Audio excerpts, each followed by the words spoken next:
never been great at love, much worse, relationships. You see, in my opinion, there's a certain beauty that unreciprocated love brings out, which is why most of the world dwells in it. I remember my unrequited love. It came into my life unexpectedly, yet gently, and brought about a liveliness I'd never experienced before. It was my love for humor.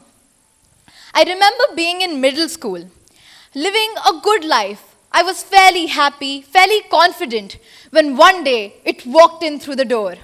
Stand-up comedy. These clips and videos of people using humor with such wit and poise truly took me aback.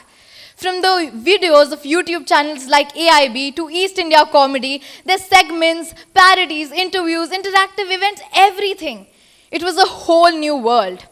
And till date, I have the wordings of each AIB video and parody memorized better than my 12th grade syllabus. And this world, I desperately wanted to be a part of it. I wanted to be funny, to feel funny. But at that point, I knew it was something that I just wasn't. And I was all right with that. I was all right by just standing there and marveling at its beauty. Because isn't that what love is? Now, another thing I've never been good at is emotional articulation. Something about organizing your feelings and making sense of them never really clicked with me, which is why in many situations I often found myself blank. Now, one such situation was when in the 7th and 8th grades, people my age, boys, started picking on me, and I just didn't know how to react. I knew I wasn't popular or charismatic or talented, so somewhere it was my fault. But the problem was I didn't know how to react. Should I aggressively do a comeback or cry or go on my toes and bully them back? I just didn't know how to feel, how much to feel. Around that time, somewhere something fell into place, and I thought that maybe two negatives could make a positive. Maybe my love for humor could compensate for my inability to emotion. I don't remember how, but I came across this thing called self-deprecatory humor. Now, self-deprecatory humor is basically a simple form of comedy where you insult yourself. Oh, the glass is empty. Maybe it's my soul.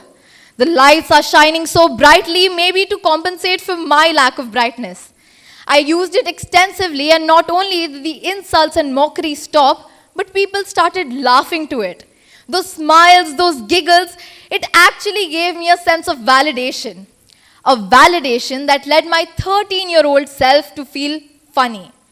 I don't want to sound dramatic, but it's something that I always wanted to be.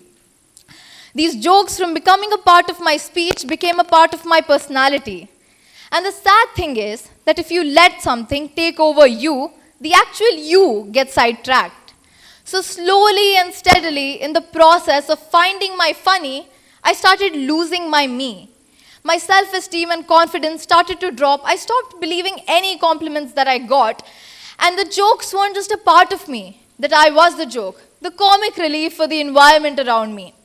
It was only when people around me started pointing it out again and again is when I noticed that humor in all its forms may not be as beautiful as the 6th grader in me had thought it to be. That my one-sided love was maybe tarnishing one side of me. The optimistic side, the impulsive side, that wasn't ashamed of her weird quirks. I thought, maybe this isn't love. It couldn't be. So sad, so damaging, so incomplete. Maybe it was infatuation.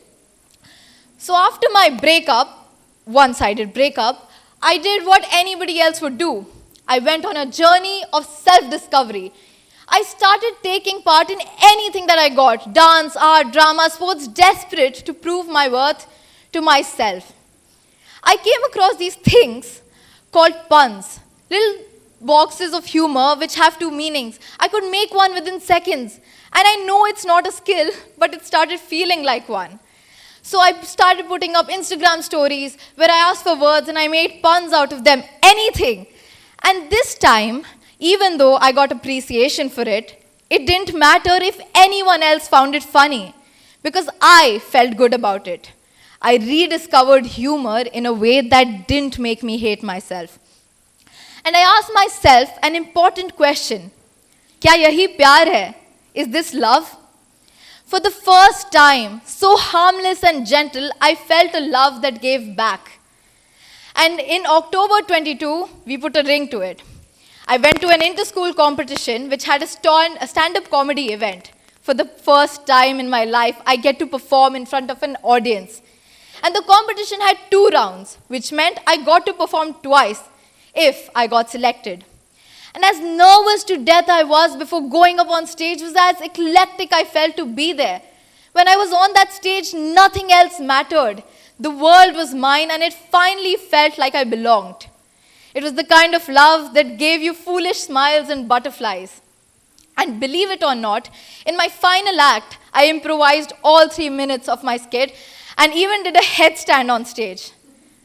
That made me realize that love isn't something that wants you to be perfect. It comes with you in your stupidity, in your quirks, in your weirdness. And to accept love, you have to accept yourself first.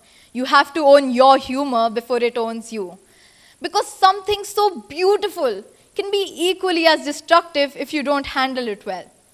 I found love in the weirdest of things. And winning that competition cleared all the doubts that I had ever had. Humor made me human. It makes me who I am today. And for that, I'm eternally grateful. And I can finally say that हाँ, यही प्यार है. This is love. Thank you.